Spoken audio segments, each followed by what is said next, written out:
Hey guys, Mr. Covey here. Sorry I'm not at school today. My baby got sick, so I had to stay home with him. But that's okay because we're still going to do some math today. Don't worry. So if you could make sure that you have your note packet out, pink packet out. You're on page 23. And what we're going to talk about today is factoring. Okay? Something we talked about before. Why are we talking about it again? Well, because when we're looking at these more complicated polynomials, the factoring we do is going to get a little more complicated, but it's mostly going to be stuff that you guys have seen before. Okay? So we're going to just go through a bunch of problems together. After that, there's some practice you can do on page 25. So the sub should remind you about. And then there's some homework you can start too. Yeah, but for now, make sure you're on page 23 with me, and I'm just going to go through some problems here, have you guys do some, that kind of thing, okay? When we're factoring, which is always true, but it's even more important with these polynomials, the first thing you have to do is make sure you always check for a greatest common factor, okay? So in something like this, what we're going to do, you notice there's no equal sign, we're not solving an equation, we're just trying to factor. We're going to look at those and say, what do they have in common? They both have a y squared. If you take out a y squared from y cubed, what are you left with? Well, just y. If you take out a y squared from 9y squared, what are you left with? Just 9. Then you can look at what's in the parentheses and see if you can factor that anymore. But in this case, there's nothing else left to do. Next one. Is there something I can take out of all those? Yeah, I can take an x out of all. So I'm going to take a greatest common factor of x out. The x cubed becomes an x squared. The 3x squared becomes just a 3x, and the minus 10x becomes just a minus 10. But in this case, the thing I'm left with here, I can actually factor more. How? Normal factoring.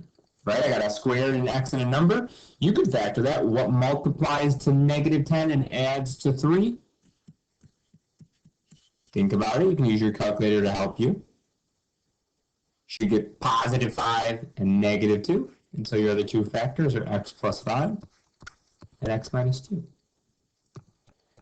What I want you to notice here is we just took a third degree polynomial and we actually factored it, which is kind of cool. Even though it was third degree, not second degree, because we took out that greatest common factor, we were able to factor it, which is cool. Again, if you're wondering why we're doing this factoring again, it's because it's going to help us solve equations and graph. We're going to go back to the graph again. It's going to help us graph these polynomials. First, I want to make sure you guys know how to do this factoring stuff. Cool? Reminder here. What's a little weird about this? Well, there's no GCF. It's just w squared minus 16. If you want to put in a w term, there's a w term there. How many w's are there? There's none of them. That's why it didn't show up. What multiplies to negative 16 and adds to 0? Well, how do two numbers add to 0? One's negative and one's positive, and they're the same number. So 4 and negative 4, multiply to negative 16 and add up to 0. Cool. Reminder that when you factor something, if you want to check if you factored it right, you can always distribute it and you should get back to where you started. Cool. Because factoring is just the opposite of FOILing. Cool.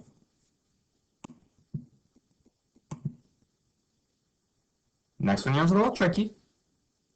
Let's start by thinking about, do we have a greatest common factor? Can I take something out of both of those? Well, I can take a 2 out of both of them, and I can take an m squared out of both of them. You can use your calculator here to help you. If you take a 2m squared out of m to the 4th, you're left with an m squared. Here's where your calculator comes in. If you take a 2m squared out of negative 128 m squared, left with negative 64. Now you got to ask yourself, does this factor? Oh yeah, it actually does. Why don't you take 30 seconds to try and factor that second chunk here. Pause, give it a try. Make sure you guys are actually pausing. Pause the video, try and factor that part I just underlined.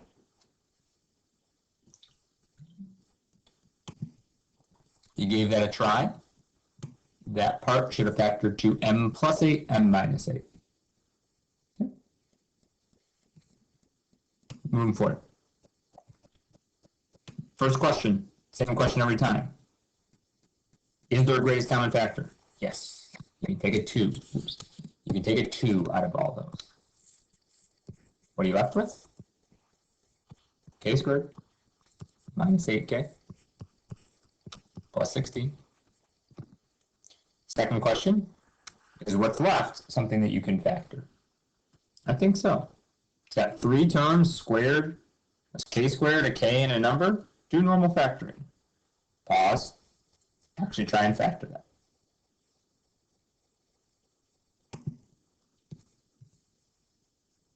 Should have factored that as k minus 4, and so your final answer looks like this. Remember, after you take out that greatest common factor, you do have to like keep writing it. It's part of your answer at the end of the day. Okay. All right. Pause. You guys can do this one.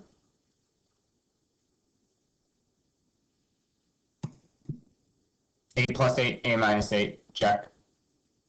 Cool.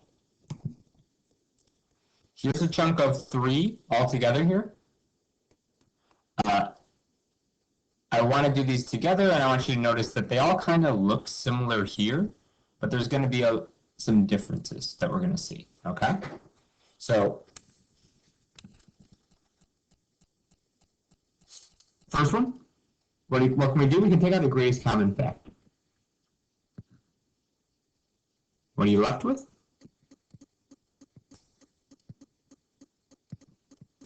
X squared plus 8. Does this factor anymore? The answer is no, okay? And we're going to talk more about this in a second here, okay? Moving on to this next one. GCF, yeah, you can use your calculator. You can take out a 3. What are we left with? W squared minus 64. Does this factor more? It does. It factors to W plus 8 and W minus 8. Okay? And if you want to look at these two situations and say, like, why in the second one could we factor the thing we were left with more, and why couldn't we in the first one? It's because there's a requirement for the second number here. And the requirement is that it is a, first it has to be x squared minus something. So this is off the table. This one is good though. The second thing is that that number there has to be a perfect square. Okay. What I mean by a perfect square is, remember that list of numbers on that green note card we got? Perfect square, something squared. And if you have the difference of two perfect squares, it's going to factor. This one we had a sum, so it wasn't going to work. I'll give you a couple other random examples. I'll give you 5 of them. I'm feeling extra mathy. I shall give you. Now I'll give you one more. I changed my mind. This top one factors. Why does it factor? Because it's got minus, and the second thing is a perfect square. Okay. The shortcut name for this is difference of two squares. You might remember this from last year. You guys talked about it. You might have called it dots. Difference of two squares. And it's just kind of a unique situation because there's no middle x term. Okay? But it only works if it's a difference, it's subtraction, and if both of the things are squares. So first thing's a square because it's x squared. Second thing has to be a perfect square. Okay? This one, not a difference. Doesn't work. not going to factor. This one, that's a difference, but 7's not a perfect square. This one, well, 16's a perfect square, but it's not a difference. It's addition. It doesn't factor. Okay, so it specifically has to be a difference of 2 squares. Going back here, we can kind of use our pattern to help us factor something like this, which is a little bit tricky, but I'll help you guys with this. No GCF, but it actually is a difference of 2 squares. There's no middle term, and so you can kind of figure out that it's got to have a -4 and a +4 here. That's what's going to give you the -16 and make us have no middle term. And the first 2 things have to multiply to 25x squared. Well, they'll just be 5x and 5x. So this is a little pattern you can notice with difference of 2 squares. If you look at this and say what squared gives you that, put that there and there. And if you look at this and say what squared gives you 16, put that there and there. Put one of them with a plus, one of them with a minus, it'll factor. If you want a little official formula for that, I can show it to you here. If you're looking at something that's the difference of 2 squares, something squared minus something squared, it's always going to factor like that. Just kind of a special factoring situation. All right, moving forward. I want you to pause and give both these a try. You guys can do these too. Okay, pause, give both these a try. Okay, so this first one, difference of 2 squares. You can use that little shortcut there. You don't even have to put the middle term in if you don't want to. Just h plus 11, h minus 11, y 11, because 11 squared is 121. Next one, take out a greatest common factor of 3x. Left with x squared minus 2x minus 3, and that factors like that. Okay. Moving on. This is where things get a little trickier, okay? This is the first thing here that's a little bit new. If you look at trying to factor this, what you might notice is we have 1, 2, 3, 4 different terms. Okay? Something has 4 terms and you want to factor it, there's really only one strategy, and that strategy is something called grouping. Okay? It's not too bad. You just have to recognize when you have to use it. Pay real close attention, okay? It's called grouping because you group the first 2 things together and you group the second 2 things together. And when you look at that first group, what you do is you take a greatest common factor just out of those 2 blue guys. So you say, what can I take out of both of those? Well, I can take a 3. I can take an a squared. What am I left with? Well, if you take 12a cubed and divide it by 3a squared, that's with 4a. If you take negative 9a squared and divide it by 3a squared, left with negative 3. Look at the 2 purple guys and say, what do those guys have in common? What's the greatest common factor with those 2 terms? Well, there isn't one. So I'm just going to take out like a 1, I guess, because there's nothing you can take out. And if you take a greatest common factor of 1 out, well, then you're just left with the same thing. Now, when you're doing grouping, the way you know it's working is if the things that you're left with after you take out the greatest common factor are the same. Those have to be the same. Okay? And those together form one of the factors. So one of the factors we're going to get is 4a minus 3. And then if you take the 2 greatest common factors that you took out and put those together,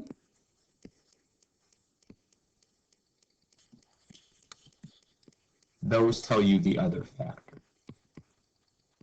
Okay? So it helps, I think, to think about it real visually. Like this GCF and this GCF come together here to give you one of the factors, and the thing that's left over and the thing that's left over are supposed to be the same, and you just write it once down here. Again, it's a factoring technique. So if you distribute it out, you should end up back here. Okay, if you did this times this, and this times this, and this times this, and this times this. Okay, this is specifically when you have 1, 2, 3, 4 terms. Okay. I'm going to go through this one with you guys. I'm going to go through it a little quicker and then let you guys try a couple. Okay. Group these. Group these. If I look at the two green ones, I can take out a 5n squared from both of them. I'm left with n minus 2. If I look at the purple guys, I can take a 3 out of both of them. I'm left with n minus 2. I know this technique I'm trying is working because these two things are the same, and that's going to be one of my factors. I take these two guys and put those together to make my other factor. I should have mentioned at the beginning, the reason I am doing grouping here is because I have 4 terms. Okay, so you only do grouping if you have 4 terms. I have 1, 2, 3, 4 terms, and that's why I was trying this grouping. Okay. I want you guys to pause and give these two a try. Both of these have 4 terms, so what you should be trying is that grouping technique. I need you to actually pause and give these a try. You're not going to get any better if you just keep going through this and watch me do it. So pause and give it a try. Okay? Check. Check. Here were the two groups. Those two together and these two together. And here's this other one.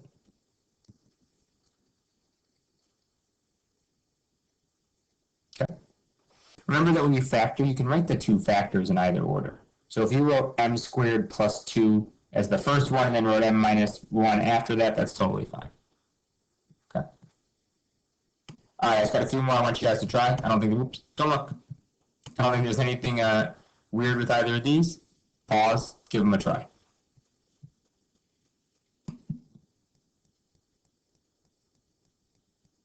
I hope you weren't thinking grouping for either of these. They only have 3 terms, so you can't do grouping. Both of them are back to normal factoring. Okay, they had 3 terms. You took out a greatest common factor for both of them, and then you were left with something that factored. This is going back to Unit 2 stuff. You guys did a good job with this. Oops, sorry. Okay, last 3 problems here. Pause, give them a try.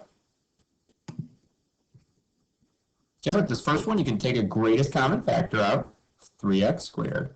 You're left with x squared minus 4. X squared minus 4 is a difference of 2 squares. It's got an x squared, and 4 is a perfect square, and it's got minus. So if you figure out what squared is 4, 2 and 2, then you know how it factors. X plus 2x minus 2. Okay. 19 is a little tricky. It's written in a kind of weird order, but the order it's written in is kind of nice, actually. So if you look at it, it actually is this difference of 2 squares pattern again. What squared is 36? 6. What squared is x squared? X. Write one of them with a plus and one of them with a minus. That's it. That difference of 2 squares pattern is all about recognizing it. And the last one here, just bringing it back to like basic factoring. You guys are good at this. What multiplies to 20, adds to 9, 5 and 4. The next thing I want you guys to do is go to page 25. There is some problems to try. There's an answer key on Schoology for this. And what I want you guys to do is give these problems a try. Cool. Thank you guys for watching this video. I'll be back on Monday.